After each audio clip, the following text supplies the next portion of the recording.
Hola, mi nombre es Cristian Alvarado.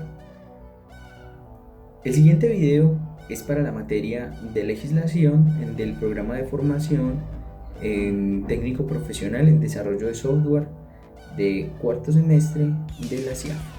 El día de hoy vamos a hablar de tres elementos muy importantes. A raíz de que ya conocemos cuáles son los derechos fundamentales, que ya conocemos cuáles son los derechos fundamentales a través del estudio del artículo 11 al artículo 40. Entonces, ¿de qué vamos a hablar? Vamos a hablar de mecanismos de participación ciudadana. Vamos a ahondar un poco el catálogo de los derechos humanos y vamos a hablar de qué requisitos se tienen que tener en cuenta a la hora de solicitar o gestionar una tutela.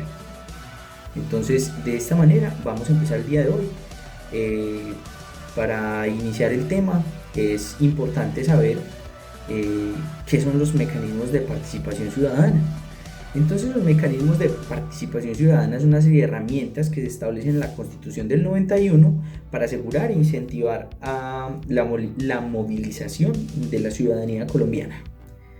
El objetivo de los mecanismos de participación ciudadana, ¿cuáles vendrían a ser? El principal vendría a ser brindar como las garantías y los beneficios para que las personas puedan incidir en cambios reales dentro del sistema judicial, ejecutivo o legislativo. Bien, teniendo en cuenta que ya conocemos estos elementos, vamos a saber cuáles vendrían a ser las garantías que tienen. Entonces, los mecanismos de participación brindan las siguientes garantías. La primera y la más importante vendría a ser el votar de manera privada, ¿sí? Militarizar las zonas de seguridad de los participantes de la votación, de huelgas, de paros o manifestaciones en general. Mostrar inconformidad o apatía frente a un partido político o un dirigente. Y garantizar que las leyes se cumplan por parte del gobierno. ¿Cuáles vendrían a ser entonces esos beneficios para la ciudadanía? Entonces, la primera y la más importante vendría a ser una respuesta efectiva y obligatoria por parte de los entes de gobierno. Establecer una relación directa entre el gobierno y el pueblo. Beneficios como los que se le ofrecen a los votantes o el tema de las votaciones cuando le hacen un descuento en las universidades, cuando se compensan los tiempos de los días libres del trabajo y entre otros beneficios para, digamos, que la gente se involucre más en política, que es el fin principal. Entonces, ¿cuáles son esos mecanismos de participación ciudadana? Entonces los vamos a enumerar. Tenemos el voto, el plebiscito, el cabildo abierto, el referendo probatorio o derogatorio, la consulta popular, la iniciativa popular, la revocatoria del mandato y la tutela. Entonces hasta ahí ya conocemos cuáles son esos mecanismos de participación. Los mecanismos de participación están estipulados en la ley 134 de 1994, que son los que mencioné anteriormente. Entonces, teniendo ya digamos eso, vamos a dar, por ejemplo, el tema del voto. Entonces, el voto popular es una acción que se consagró en el artículo 258 de la Constitución y es el mecanismo pues, sobre el cual los ciudadanos colombianos mayores de 18 años pueden desear o pueden elegir mejor a la presidencia, gobernaciones, alcaldías, congreso, asamblea, consejos comunales y corporaciones públicas. Bueno, por ese lado ya nos quedó entonces claro qué son los mecanismos de participación. A continuación voy a hablar de los derechos fundamentales. ¿Qué vendrían a ser los derechos fundamentales? Pues los derechos fundamentales son aquellos a los que debe tener acceso cualquier ciudadano, cualquier persona, cualquier ser humano, y se dividen en tres grupos: individuales, plurindividuales, transindividuales. Los individuales vienen siendo los derechos civiles o derechos políticos que tienen. Pues para que este se cumpla, pues requeriría de una tutela y una justibilidad indivisible. Los plurindividuales vendrían a ser pues derechos económicos y sociales, y los transindividuales estaríamos hablando de los derechos colectivos, entre otros. Vamos a hablar en estos momentos de la tutela. ¿Qué es una tutela? Entonces, la tutela la define la Constitución Política en su artículo 86 como un mecanismo de protección inmediata a los derechos fundamentales cuando estos resultan vulnerados o amenazados por la acción u omisión de cualquier autoridad pública o de particulares en casos bien establecidos por la ley.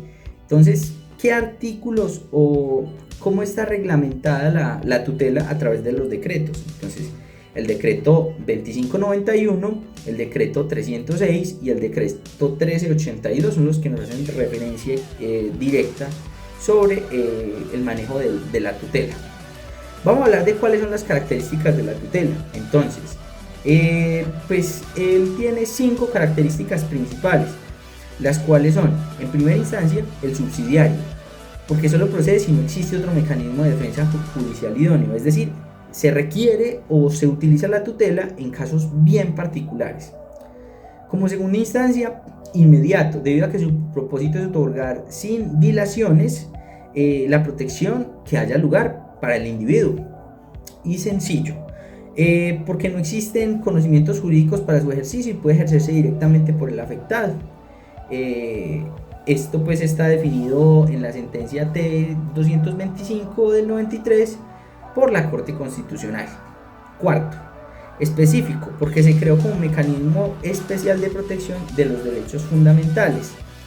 Y 5, eficaz, porque siempre exige del juez un pronunciamiento de fondo para conceder o bien para negar lo solicitado. Bueno, ¿qué características debe tener el derecho que se busca proteger? 1. Que se trate de una violación no consumada definitivamente o de amenaza de violación. 2. Que se trate de la violación de un derecho fundamental. ¿Sí? Listo. Entonces, ¿quiénes pueden presentar una tutela? Entonces, pueden presentar una tutela de la siguiente manera: agencia en derecho ajeno, cuando el titular del derecho no esté en condiciones de ejercer, promover su propia defensa. ¿Sí? En representación, cuando el titular de los derechos conculcados o amenazados no ejerce directamente la acción de tutela. No es indispensable que quienes lo representan sean abogados titulados, salvo que se actúe en título profesional y en virtud de un mandato judicial, que es la única manera en la que se requeriría. La persona puede ser natural o puede ser jurídica.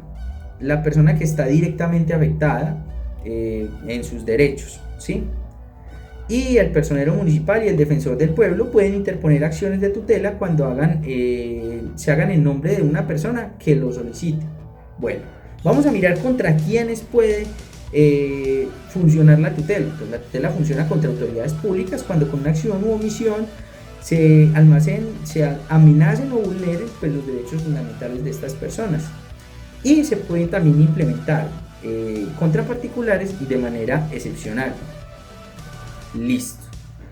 Entonces, ¿en qué caso no procede una acción de tutela? Entonces, cuando no se cumple el requisito de inmediatez, cuando se interpone contra providencias judiciales que no procede por regla general, pero sí excepcionalmente, cuando se pueda proteger el derecho de invocación o invocando el derecho que se llama habeas corpus, entre otros. Bueno, eso vendría siendo todo. ¿Qué requisitos entonces puntuales debe tener una acción de tutela? Entonces, lo primero es la autoridad pública contra la que se dirige la tutela, la descripción de la acción u omisión que motiva esa tutela, el derecho fundamental que se considera violado o amenazado, el nombre y el lugar de la residencia del solicitante, manifestación bajo juramento, y esto es importante, de que con anticipación no se han interpuesto otras acciones u otros mecanismos de participación de tutela por los mismos hechos y derechos. Si es el caso, pues la solicitud de medidas provisionales, y que no es obligatorio, entonces no es necesario citar la norma constitucional que consagra los derechos violados, presentarla con formalidades, no se requiere pues actuar a través de un abogado, y lo más importante, presentarla por escrito. Eso vendría a ser todo. Les agradezco mucho y